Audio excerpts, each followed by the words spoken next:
Hello everyone. अपने patient के experiences के क्रम में आज एक दो एक्सपीरियंसेस और शेयर करूंगी आपसे। एक हमारे सर्जरी के हेड थे, उनकी वाइफ को एक बार ब्रेस्ट में कोई गांठ हो गई। तो उन्होंने अपना एग्जामिन वगैरह कराया, दिखाया जहाँ पे भी दिखाना था, फिर उन्होंने उसकी सर्जरी कराई और उसके बाद उसको हिस्टोपैथोलॉजी के लिए भेज दिया। तो हिस्टोपैथोलॉजी की रिपोर्ट यूजुअली 15 दिन में आती है, उसमें टाइम लगता है थोड़ा सा। तब तक मरीज के टाँके भी निकल गए और वो घर पे भी आ गई। तो जब 15 दिन बाद उनकी रिपोर्ट आई तो पता लगा उसमें तो कैंसर था।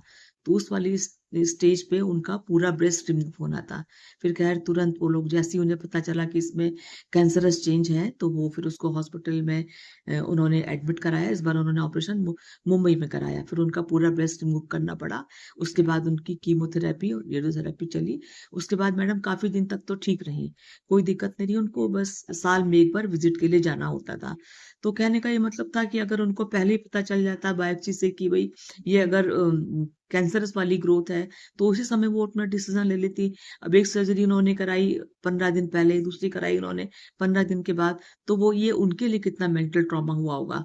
तो इसलिए ये भी कहना है कि कोई भी अगर आपको गाँठ निकलती है, तो उसको कन्फर्म कराना बहुत ज़रूरी है कि ये कैंसर वाली है या नॉन कैंसरस है। एक सेम इंसिडेंस और हुआ था। एक हमारी कोई फ्रेंड थी, तो उसको भी छोटा-सा ओवरी में कोई गाँठ निकली होगी इन्होंने। तो अब एज उनकी थी करीब 50, तो ये हुआ कि भई ओवरी निकालेंगे तो यूट्रस भी निकाल देते हैं। तो उन्होंने पूरा ओवरी और यूट्रस उसका दोनों निकाल दिया। और उसके बाद फिर उन्होंने जैसे हम लोग हर भी कोई भी सर्जरी करते थे इस तरह का, अगर तो हम लोग हिस्टोपैथोलॉजी के लिए ज़रूर भेजते थे और भेजना भी चाहिए। क्योंकि ये पता लगता है कि अगर सिंपल है, दिक्कत है, कोई प्रॉब्लम अगर नहीं है तो कुछ नहीं करते हैं। और अगर उस वाली जो स्पेसिमेन में जो हम लोग ऑपरेशन के बाद निकाल के देते हैं जाँच के लिए, उसमें अगर कोई चेंजेस निकलते हैं तो उसके अकॉर्डिंग फिर आगे इलाज शुरू होता है। बट जाँच कराना बहुत ज़रूरी होता है कि आपने जो भी ऑपरेशन करके यूट्रस, ओवरी या कुछ भी चीज़ अगर निकाला है तो उसकी हिस्टोपैथोलॉजी ज़रूर करानी चाहिए। वगैर सेम कि जिनके साथ भी हुआ कि तो उसकी रिपोर्ट वही 15 दिन बाद आई। 15 दिन बाद जब उसकी रिपोर्ट निकली तो वो पॉज़िटिव थी। पॉज़िटिव का मतलब एडेनोकार्सिनोमा ऑफ ओवरी। तो ये एक बहुत ही खतरनाक ओवरी का ट्यूमर था। फिर ख़ैर वो भी एक बाय चांस पत्रकार की वाइफ़ थी, तो उनको वो लोग फिर अपना दिल्ली लेकर के गए। तो उन्होंने आगे जो भी अपना सर्जरी प्लान करी होगी उस तरह से। तो ये था कि अगर पहले से पता चल जाता बायोप्सी वग़ैरह करके कि भई ये चीज़ ठीक नहीं है, या और कोई जो फर्दर आजकल के ट्यूमर मार्कर, अब तो और एडवांस चीज़ें आ गई हैं, जिससे कि आपको ये पहले ही पता चल जाता है कि आपका अगर कैंसर है तो वो किस स्टेज का है। यूजुअली तो देखिए फर्स्ट और सेकंड, फर्स्ट का मतलब होता है शुरुआत वाला, सेकंड का मतलब होता है थोड़ा आस-पास वाले एरिया में। तो फर्स्ट सेकंड वाला तो यूजुअली हम लोग ऑपरेशन से निकाल देते हैं, उसके बाद फिर कीमो और रेडियोथेरेपी के लिए एडवाइस करते हैं।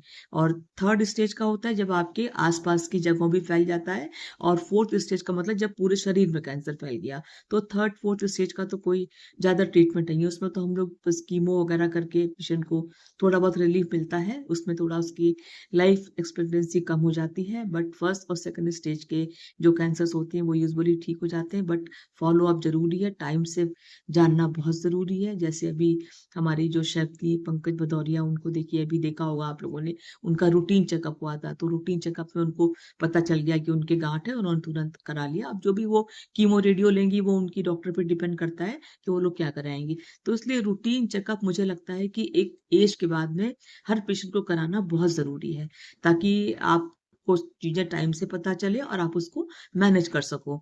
और स्टार्टिंग में अगर कुछ भी पता चलता है, आपका शुगर आपको पता लगे कि आप प्री डायबिटिक हो, तो आप उसको अपनी डाइट कंट्रोल करो, एक्सरसाइज करो तो वो ठीक हो जाता है। ज़रूरी नहीं कि आपको उसके लिए कोई दवा खानी पड़े। तो कुछ-कुछ कंडीशन प्री वाली स्टेज में आती है, जो कि एक्सरसाइज से, दवाओं से और डाइट से अच्छे से कंट्रोल हो जाती हैं। और एक बार जब आपको पूरी बॉडी में सेटअप चीज़ें हो गई, सेट हो गई, मतलब बीमारी शुरू हो गई, तो फिर आपको दवा खाने के अलावा या कोई सर्जरी कराने के अलावा और कोई रास्ता नहीं बचता है। तो मेरा ये भी कहना, अब मैं कुछ एक आध टॉपिक इस तरह का भी बनाऊँगी कि किस एज में आपको कौन-कौन से टेस्ट कराने ज़रूरी हैं।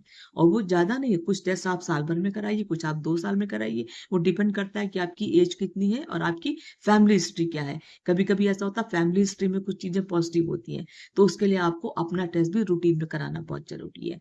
तो ये एक नेक्स्ट टॉपिक होगा, इसको भी आप लोग ज़रूर देखिएगा। Thank you so much.